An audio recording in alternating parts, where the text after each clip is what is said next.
Estamos começando mais um dia e como os outros dias, hoje também não pode ser diferente. Nós temos que começar abrindo o nosso coração a Deus em oração. Vamos falar com Deus. Bom Deus, obrigado porque nós temos esse privilégio de falar contigo, de apresentar nossas preocupações, de apresentar nossos agradecimentos, nossos pedidos. E saber, ó Deus, que nós não estamos falando ao ar, ao espaço, não, nós temos um Deus pessoal, que nos conhece, que está perto, que olha para cada um de nós, que não se distancia dos seus filhos, mas que cuida, que protege, que abraça, que renova as nossas forças a cada dia, e que prometeu que estaria conosco todos os dias. Eu peço, Senhor querido, que nesse dia o Teu Santo Espírito nos fale novamente, que o Senhor nos batize com esse Espírito, que foi tão essencial para a igreja no passado, que também é tão essencial para a igreja hoje. Porque não existe vida cristã sem a presença do Espírito, sem a habitação do Espírito. E nós pedimos hoje, bom Deus, que além de todos os pedidos que diariamente nós estamos fazendo, que o Senhor nos dê o Teu Santo bom Espírito hoje. Nos dirija a Tua palavra, em nome de Jesus. Amém. O tema de hoje é um tema muito importante, porque nós precisamos conhecer a pessoa do Espírito. Nós precisamos conhecer o fruto do Espírito. Nós precisamos conhecer os dons do Espírito. Nós precisamos conhecer a pessoa e a obra ampla, tremenda, profunda que o Espírito Santo realiza. Mas nós precisamos também, entre tantas coisas a respeito dessas múltiplas ações do Espírito em nossa vida, nós precisamos destacar um ponto, entre tantos, é que o Espírito Santo, ele é missionário. Você olha para o Pai missionário, olha para o Filho missionário, e olha para o Espírito missionário. O Espírito foi enviado para trabalhar em nosso caráter, mas o Espírito também foi enviado para nos usar como instrumentos na pregação do Evangelho. Então, falar do Espírito, é muito importante termos uma visão equilibrada do Espírito. Porque algumas pessoas pensam que está cheio do Espírito Santo é sair só das grandes cidades, se afastar das pessoas, ir para um monte, morar num lugar distante e ali aguardar a volta de Jesus Cristo. E achar que é vida consagrada, é vida distante de todos e de tudo. E você vive então uma experiência do cristianismo contemplativo. O que importa é minha espiritualidade, é minha devoção, é minha dependência de Deus, porque vai haver a perseguição, a gente tem que fugir das grandes cidades. A gente vai um dia sair das grandes cidades, mas a gente precisa pregar para cada pessoa que vive nas grandes cidades. Não tem nenhum problema você morar fora das grandes cidades, mas você tem que ter compromisso missionário com as pessoas. Às vezes nós entramos por uma visão desequilibrada, vai para o campo, mas se esquece a missão. Ou outros acham, por outro lado, que diz, não, a gente não tem nenhuma preocupação com as cidades. Não se esqueça de que o foco de Jesus Cristo é onde estão as pessoas. E nós temos uma missão a ser cumprida. E essa missão, quem estabelece é Deus. Haverá um momento que nós não teremos mais nenhuma condição de pregar. Mas enquanto há condições, vamos aproveitar todas as oportunidades possíveis para falar de Jesus Cristo. A vida no Espírito não nos torna pessoas descomprometidas com a pregação do Evangelho. A vida no Espírito não nos consagra de tal maneira que a gente deixa de ter contato com as pessoas, porque Jesus Cristo disse que nós somos sal da terra. Nós temos que nos misturar e influenciar no trabalho, na família, na vizinhança, os amigos. Evangelho tem um trabalho tremendo, é um desafio tremendo pregar o Evangelho. E nós não podemos jogar fora essas oportunidades. E nessa manhã nós vamos ver que o Espírito Santo é Ele que nos impulsiona para a missão. É Ele que nos mostra que devemos avançar. Por quê? O Filho veio salvar e buscar o que estava perdido, e o Espírito Santo foi enviado para também salvar e buscar o que estava perdido. Atos capítulo número 16, vamos ver um pouco sobre um dos capítulos mais importantes de toda a Bíblia, sobre a pregação do Evangelho e a missão em uma escala enorme. Atos 16, versículo de número 6 diz: E percorrendo a região frígio-gálata, tendo sido impedidos pelo Espírito Santo de pregar a palavra na Ásia, defrontando Mísia, tentavam ir a Bitínia, mas o Espírito de Jesus não o permitiu, e tendo contornado Mísia, desceram a Troade. À noite sobreveio a Paulo uma visão, na qual um varão macedônio estava em pé e lhe rogava, dizendo: passa a Macedônia e ajuda-nos. Assim que teve a visão, imediatamente procuramos partir para aquele destino, concluindo que Deus havia chamado para lhes anunciar o Evangelho. Tremendo isso. Vamos dar uma olhadinha nesse mapa e vamos perceber algo que descreve bem a experiência de Paulo.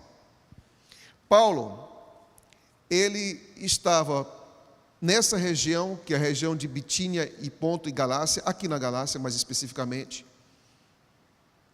E Paulo, ele queria subir,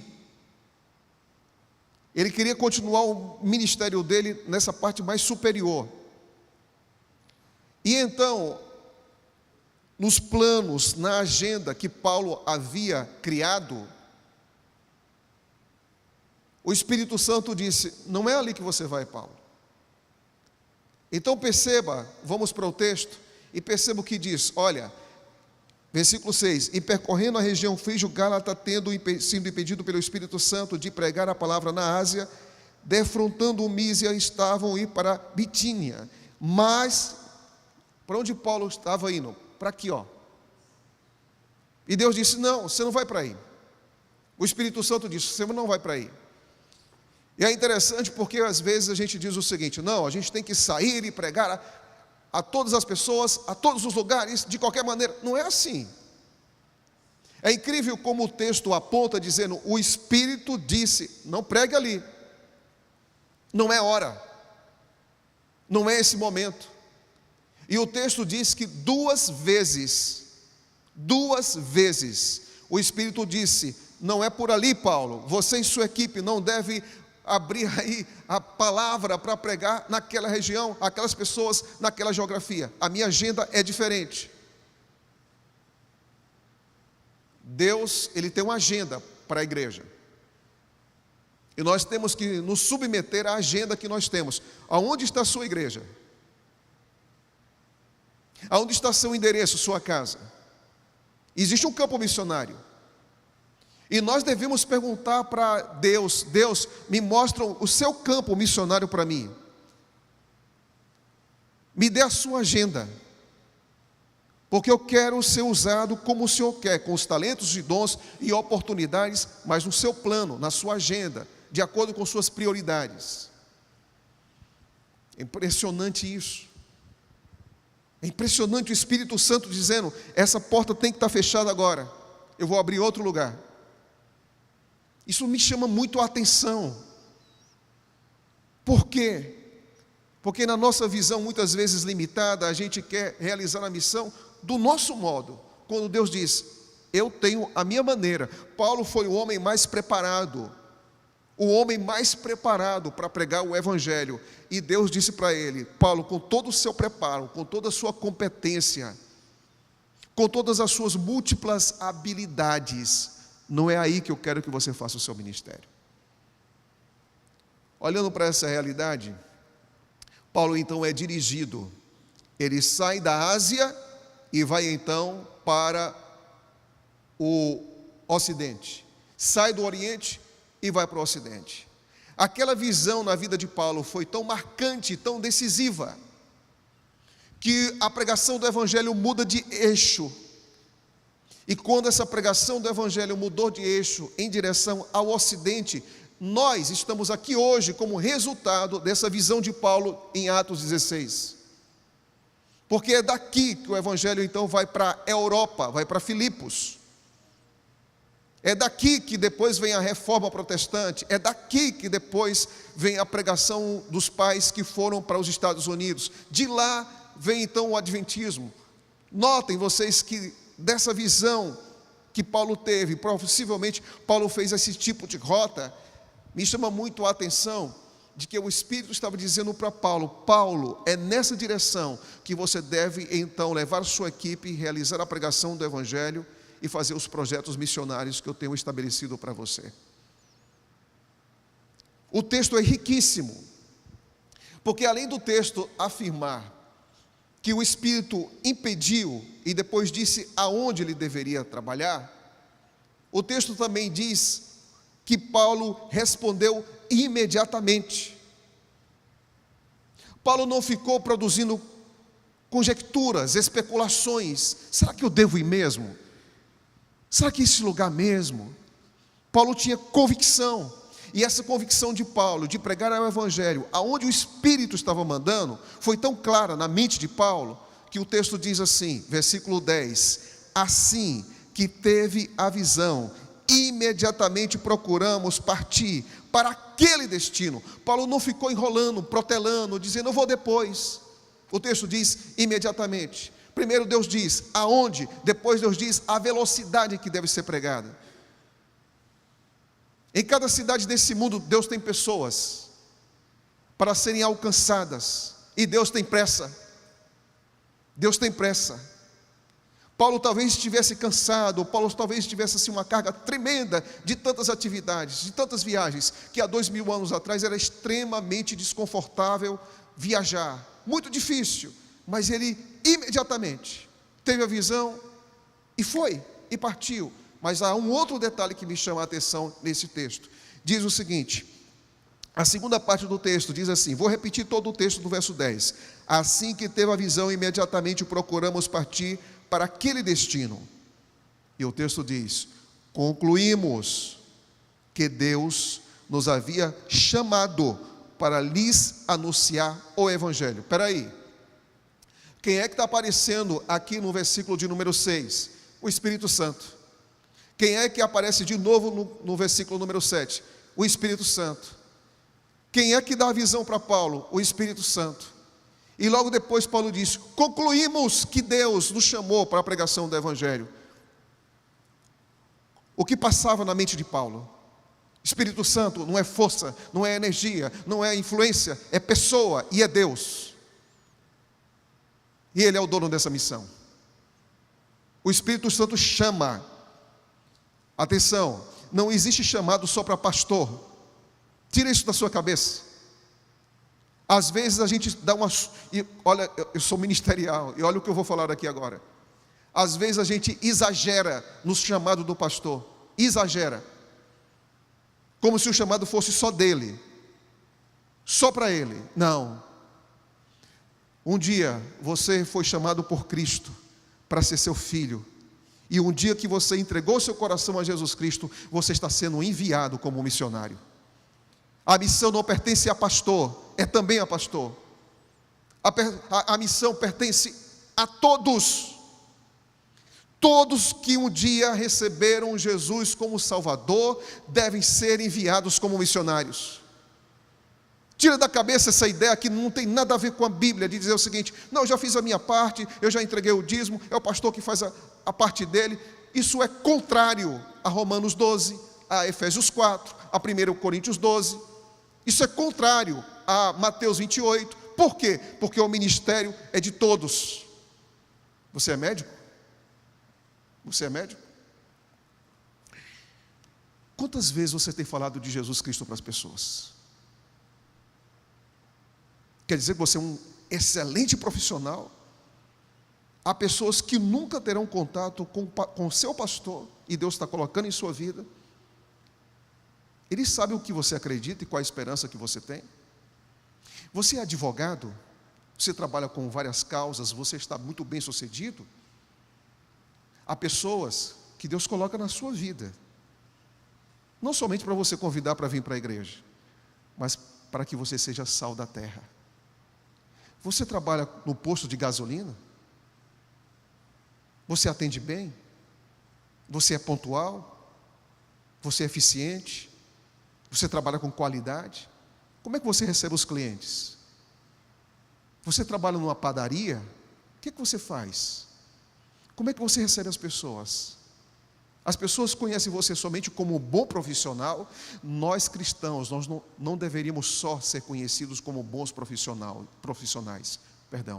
Nós também temos que ser conhecidos como bons cristãos, como pessoas que têm algo a dizer, a falar e a compartilhar. Deus vai pedir conta do meu ministério, mas Deus vai pedir conta do seu ministério. Você sabe por quê? Porque algo foi dado a você. E se algo foi dado a você, você precisa compartilhar. E o que você precisa compartilhar é o poder do Evangelho que um dia alcançou a sua vida. Você não pode ficar calado. Todos nós queremos que a missão seja cumprida. Mas, por favor, não fique pensando que a missão vai ser cumprida por causa de um grupo chamado de corpo ministerial, ou seja, corpo de pastores. Não vai. Não vai. Não fique pensando que a missão vai ser concluída com os eventos, as atividades que nós fazemos de grande concentração para chamar os grandes evangelistas. O maior evangelista dessa igreja é um crente convertido. O maior evangelista não se encontra nas telas, não se encontra nos estádios de futebol. O maior evangelista se encontra quando nós, na faculdade, na vizinhança, na família, no consultório, no hospital, na clínica, no posto de gasolina, no supermercado, compartilhamos a Cristo. E fazemos da missão não um evento, fazemos da missão um estilo de vida. É todo dia. A Bíblia diz que em Atos a igreja testemunhava todo dia. Nós não podemos ser uma geração só de consumidores, nós também precisamos ser uma geração que recebe e que dá, que ouve e que fala, que experimenta e leva outros a ter a mesma experiência que a gente tem. Uma das coisas mais poderosas que existe na vida cristã, depois de se entregar a Cristo, é alcançar pessoas em nome de Cristo. A maior alegria que você teve em sua vida foi um dia entrar no tanque batismal e ser batizado. A segunda maior alegria da sua vida deve ser, sabe qual? Levar pessoas também para serem batizadas. Você crê nisso? Faça desse dia a sua missão. Você crê nisso? Faça da sua vida, ao redor dela, um campo missionário. Se você tiver no seu coração a missão como prioridade, a sua vida cristã vai ser diferente. Você sabe por quê? Porque um cristão que compartilha a sua fé, ele está crescendo na graça. É isso que você quer hoje? Diga: eu quero, pastor. Quero isso hoje, pastor. Eu não quero ser cristão consumidor, eu quero ser cristão que recebe, mas que compartilha. Você é um missionário. Olhando para a história, Paulo percorreu essas estradas romanas para pregar o Evangelho. E na pregação do Evangelho, Deus disse: Paulo, olha, o seu destino, a sua agenda, o seu endereço, a sua rota é essa. E eu posso pensar então que quando Paulo chegou em Filipos, algumas coisas me fazem lembrar de como Deus age na vida das pessoas. É interessante nós percebermos que o William Karen tinha um plano para a vida dele. Ele planejava ir à Polinésia, nos mares do sul, mas Deus disse: você vai para a Índia. Nós olhamos, por exemplo, a experiência de David Livingstone. Qual era o sonho dele? China. E Deus disse: não é a China, é a África. O que significa tudo isso? Significa isso aqui. Parábolas de Jesus, página 172, diz assim: tão certo como nos está preparado um lugar nas mansões celestes, há também um lugar designado aqui na terra, onde devemos trabalhar para Deus. Aleluia, aleluia. Deus tem um espaço e um lugar maravilhoso para você no céu, mas Deus tem um espaço e um lugar missionário para você aqui na terra. Não terceirize, não transfira a missão para outros. Não transfira a missão para o seu pastor, não transfira a missão para o seu ancião, não transfira a sua missão para Novo Tempo. Tudo isso são canais que Deus usa, mas Deus quer usar você. Deus quer usar você. E nunca diga: eu não tenho dom nenhum, eu não tenho habilidade nenhuma. É bom reconhecer isso, mas é bom reconhecer que Deus está disposto a colocar dons em você e criar oportunidades em sua vida para que você pregue o Evangelho. E se você tiver a ousadia em ser um missionário, Deus vai fazer milagres e vai colocar pessoas em sua vida. Olhando para essa realidade, nós vimos ali em Paulo a primeira experiência. Ele sai e vai então para Filipos.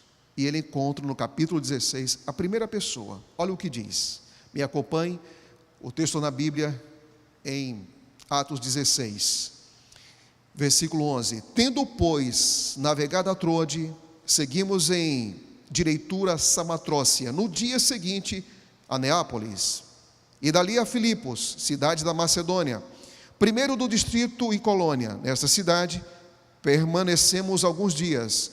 No sábado, saímos da cidade para junto do rio, onde nos apareceu haver um lugar de oração, e assentando-nos, falamos às mulheres que para ali tinham concorrido. Certa mulher chamada Lídia, da cidade de Tiatira, vendedora de púrpura, temente a Deus, nos escutava. O Senhor abriu o coração para atender às coisas que Paulo dizia. Depois de ser batizada, ela e toda a sua casa, nos rogou dizendo: se julgais que eu sou fiel ao Senhor, entrai em minha casa e aí ficai. E nos constrangeu a isto. Paulo então chega a Filipos, dia de sábado, e procura um lugar para orar. Algumas pessoas dizem: não, mas Paulo, claro que Paulo ia para a sinagoga, claro que Paulo pregava o evangelho para os judeus no sábado, por causa das sinagogas, ali estava a concentração dos judeus. Não tem sinagoga, e Paulo está guardando o sábado aqui. Como é que se explica isso? Paulo saiu para um lugar de oração e encontrou mulheres. E o que Paulo fez? Daquele lugar, Paulo fez um campo missionário. O que me chama a atenção é que praticamente as três experiências que Paulo tem nesse capítulo 16, nas três aparece uma palavra. Sabe qual é a palavra que se repete? Oração. Paulo estava orando. O mesmo Espírito que fechou as portas para Paulo ir para a Ásia, foi o Espírito que abriu as portas de Filipos, e depois o mesmo Espírito abriu as portas da casa de Lídia, e esse mesmo Espírito abriu as portas do coração de Lídia. Quando o Espírito fecha algumas portas ali, ele abre outras portas acolá, para ele cumprir a missão que ele deseja, porque a obra pertence a ele. E o sonho do Espírito não é um punhado de crentes apenas, não é uma pessoa só. A Bíblia diz que Paulo esteve com Lídia, foi à casa de Lídia, e toda a sua família também acreditou no Evangelho. Deus não quer só você, Deus quer sua mãe, quer seu pai, quer seu filho, quer sua nora, quer seu genro, quer todos. E por isso que ele faz essa obra incrível. Olhando um pouco mais, nós vamos perceber que havia uma segunda pessoa, também em Filipos, que não tinha nenhuma influência. Primeiro, não era de classe social alta, não vinha de uma religião tradicional, não era temente ao Senhor, como a princípio Lídia era e depois se tornou cristã. Não, era uma menina, uma moça, que era usada como instrumento para dar lucros a algumas pessoas, e essa garota era explorada para dar lucro, ganho, àqueles que tentavam usá-la simplesmente para ganhar dinheiro. E essa moça, veja o que diz o texto, veja o que diz o texto. Aconteceu, verso 16, que indo nós para o lugar de oração, nos saiu ao encontro uma jovem possessa de espírito adivinhador. E essa moça o tempo todo estava seguindo Paulo, verso 17, e clamando: estes homens são servos de Deus, estes homens são servos de Deus, estes homens estão aí apresentando o caminho da salvação. Até o inimigo sabia o conteúdo da pregação de Paulo, e sabia por que Paulo estava lá. Você sabe o que eles estavam fazendo? Sabe o que o inimigo estava fazendo? Fazendo com que as pessoas tivessem preconceito com a obra de Paulo. O inimigo não estava aqui ajudando, obviamente, a obra de Paulo, estava atrapalhando a obra de Paulo. E é interessante que, apesar disso, dessa moça nessa condição, indo e dando lucro para esses seus donos, Paulo olhou para aquela moça, que estava atrapalhando, trazendo dificuldades, criando barreiras para que o evangelho alcançasse aquela vida deplorável, quase que totalmente destruída, sem vontade, sem desejo, sem poder de escolhas. E ali Paulo, indignado, olha e diz assim: em nome de Jesus Cristo, eu te mando, retira-te dela. E ele, na mesma hora, saiu.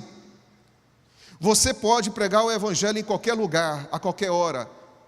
Só sabe o que é pregar o evangelho quem prega. Quem não prega é um crítico. Quem não prega fica só preocupado com os detalhes e fica o tempo todo reclamando da igreja, do que deveria ser. A pior coisa é estar na igreja sempre falando de tudo e não cumprindo a missão, sempre sendo crítico. Senta, contempla, olha as coisas, diz como a igreja: olha, a igreja não deveria ser assim, não, o púlpito deveria ter mais à direita, não, as flores não estão combinando, não, mas o horário do culto está muito atrasado. A gente olha para tudo, mas não olha para o perdido.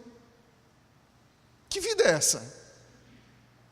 Que vida é essa de um cristianismo formal, crítico, superficial, consumista?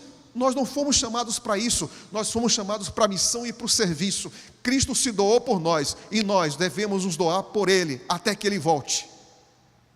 A vida cristã é uma vida de serviço, de entrega, de paixão, e vai ter dificuldades, vai ter muitas barreiras, mas existe uma coisa. A Bíblia diz assim,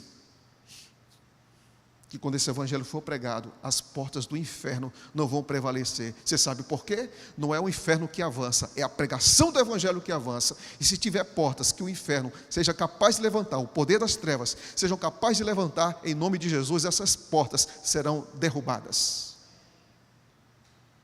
Você crê nisso? Foi isso que aconteceu aqui. Eu já batizei algumas pessoas, e algumas pessoas diziam para mim: pastor Lucas, a semana mais difícil é essa semana aqui do batismo. É a semana mais difícil, onde parece que tudo está dando errado. Você sabe por quê? Porque uma alma é preciosa aos olhos de Deus, é muito preciosa. E o inimigo faz de tudo para que dê errado. Mas em nome de Jesus Cristo, aquele que está por nós é muito maior do que está ao redor de nós, é muito maior. Não deixe de pregar. Por mais humilde que você se sinta, Deus é capaz de usar você. E Deus vai usar você. Olhando para essa realidade, alguns teólogos, comentando essa experiência dessa moça, diz assim: o evangelho ou melhor, o livro de Atos, alguns comentaristas, o livro de Atos não diz nada sobre essa moça. Ela só teve, o demônio foi expulso, mas não aconteceu mais nada. E aí eu fui a uma grande comentarista chamada Ellen G. White. Todos os comentaristas praticamente dizem que essa moça teve o demônio expulso, mas não diz que ela ficou na igreja. E Ellen G. White, comentando no livro Atos dos Apóstolos, diz o seguinte: essa moça teve a sua vida restaurada e ela foi cofundadora da igreja de Filipos. Aleluia, aleluia. Uma classe social baixa, Lídia, classe social alta, uma moça de influência pagã, Lídia por uma influência judia. Deus trabalhou com as duas. Mas não para por aí. Paulo e Silas são presos, são levados à prisão, e você vai perceber que no verso 13 de Atos 16, a oração, no verso 16, com a experiência da moça possessa, a oração, e quando Paulo é preso, olha o que Paulo faz com Silas, no verso 25, por volta da meia-noite, Paulo e Silas faziam o quê? Oravam. Use esses 10 dias de oração para ver milagres de pessoas sendo curadas. Use os 10 dias de oração para ver milagres de casamentos restaurados. Use também esses 10 dias de oração para ver os milagres de vidas convertidas. Interceda por elas. Aqui Paulo está preso. Parece que não tem muita lógica, sabe? Como é que uma pessoa presa, meia-noite a pessoa vai parar para orar, tudo bem, e depois cantar. E Deus faz do cântico de Paulo uma pregação missionária. Paulo está cantando e pregando. E tudo aquilo que você faz para Deus, por mais humilde que seja, Deus é capaz de causar um terremoto. Por mais humilde que seja, que aquilo que você está fazendo, como Paulo fez, cantar e orar, Deus é capaz de mexer as estruturas das coisas. E foi isso que aconteceu. A Bíblia diz que de repente, versículo 26, sobreveio tamanho terremoto que sacudiu alicerces, e que coisa impressionante, da prisão, sacudiu alicerce. E o texto depois continua dizendo: abriram-se todas as portas e soltaram-se as cadeias de todos. E então nós vimos a experiência do carcereiro, e o carcereiro diz: o que eu devo fazer para ser salvo? E no versículo 31, Paulo responde: crê no Senhor Jesus e serás salvo, tu e a tua casa. O que me chama a atenção é que esse carcereiro, que foi alcançado pelo Evangelho, ele também se entregou. Ele foi chamado por Paulo. Paulo encontrou uma mulher no rio e falou do Evangelho. Paulo encontrou um jovem na rua e falou do Evangelho. Paulo encontrou com um carcereiro na prisão e falou do Evangelho. Porque quando você tem o espírito missionário, você fala a todos em qualquer lugar. Quando você tem o espírito da pregação do Evangelho, você vai perceber que o Espírito Santo vai abrir portas. Quando você sabe que Deus vai usar você como instrumento, você se prepare para ver os milagres que Ele é capaz de fazer no coração das pessoas. O Espírito Santo, Ele é capaz de fechar portas geográficas, mas Ele é especialista em abrir portas do coração. Eu concluo dizendo para vocês que o final de tudo é que você vê Lídia sendo batizada, a jovem recebendo a Cristo, o carcereiro e sua casa, todos entregando o coração a Jesus Cristo. Deus trabalha de forma fantástica, né? Não deixa essa chama apagar aqui dentro, não. Não deixa esse fervor missionário diminuir no seu coração, não. Que esse fervor aumente, cresça e contagie outras pessoas. Porque Deus amou tanto esse mundo que Ele quer salvar e quer usar você. Um dia, eu estava como administrador na cidade de Fortaleza. E eu saí da sede da associação e fui até a loja da CPB. E quando eu fui à loja da CPB, era ali em Fortaleza, eu estava à procura de alguns materiais, comprei alguns livros, eu estava saindo, e o caixa disse para mim: obrigado, pastor. Naquele momento, uma pessoa estava entrando na loja e disse: você é pastor? Eu disse: sim, eu sou pastor. Pastor, eu estou passando por alguns momentos de angústia na minha vida. Você tem um tempinho? Eu estava saindo para o escritório. E eu disse: claro que eu tenho. A minha agenda é missionária. A sua agenda é missionária? Você tem tempo para as pessoas? Você tem tempo para olhar nos olhos dela e falar de Cristo? Deus quer o seu tempo.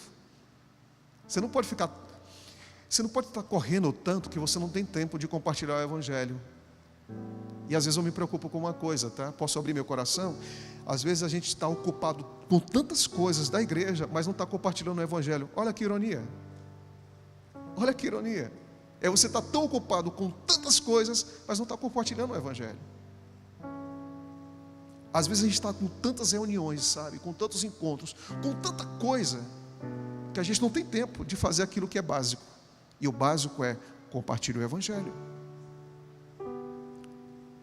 A gente continuou conversando por 40 minutos.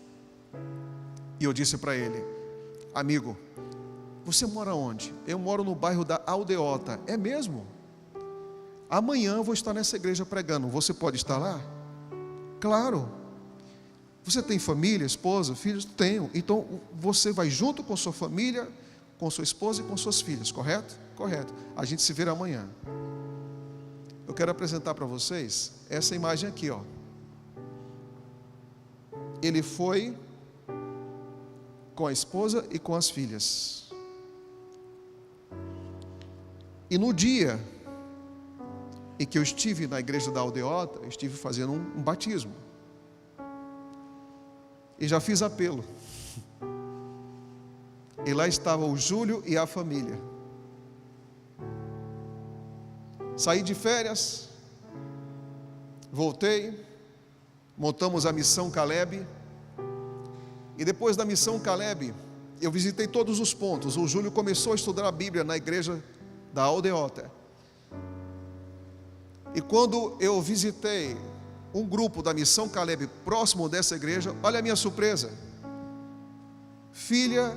As filhas e a esposa com a camisa da Missão Caleb, ele envolvido na Missão Caleb. E eu perguntei: Júlio, o que está acontecendo? Você já foi batizado? Ele disse: não, pastor, não, ainda não. É porque quando Cristo é real aqui, o batismo é só mais um passo. Cristo é tão real, pastor, que eu quero compartilhar Cristo antes de ser batizado. Olha que coisa incrível. Quando Cristo aquece, não dá para ficar calado, gente. Quando Cristo habita, você fala. Sabe qual é o resultado disso aqui? É que ele assistiu toda a série e se envolveu em toda a série da Missão Caleb, em toda a série de estudos bíblicos. Novamente eu voltei para aquele lugar para realizar um batismo. Ele disse: pastor, quero dizer para o senhor que eu e a minha família, nós tomamos uma decisão, 2 decisões. E eu perguntei: quais são as decisões, Júlio? Ele me disse: a primeira decisão, pastor, é que eu e a minha casa serviremos ao Senhor, seremos batizados aqui. A primeira decisão. E a segunda decisão, pastor, é que o pastor que vai batizar a gente é você. E eu quero apresentar para vocês essa imagem aqui, que me tocou muito, de um encontro em uma loja. Há uma família inteira dentro do tanque batismal. Deus quer usar você. Posso fazer um apelo? Deus, me dê tua agenda missionária para que seja minha agenda missionária. Você quer dizer isso aqui na igreja agora? Você que está ali agora, na sonoplastia, vocês querem dizer isso? Deus, me dê sua agenda missionária. Aqui vocês querem dizer isso? Os câmeras querem dizer isso? Me dê sua agenda missionária, Senhor. Você que está em casa, Senhor, eu quero sua agenda missionária, porque eu quero ser missionário até que o Senhor volte. Tem uma missão para cada pastor. Tem uma missão institucional. Tem uma missão para os professores de escola sabatina. Tem uma missão para cada membro que faz parte de uma comissão de igreja. Tem uma missão para cada jovem dessa igreja. O que vale aqui é a gente aceitar essa missão. Você aceita a sua missão? Se você aceitar a sua missão, Deus vai colocar em sua vida pessoas. E quando Deus coloca pessoas em nossa vida, Ele faz milagres, como em Atos capítulo 16. Que Deus te use hoje. Seja bênção na vida de outras pessoas.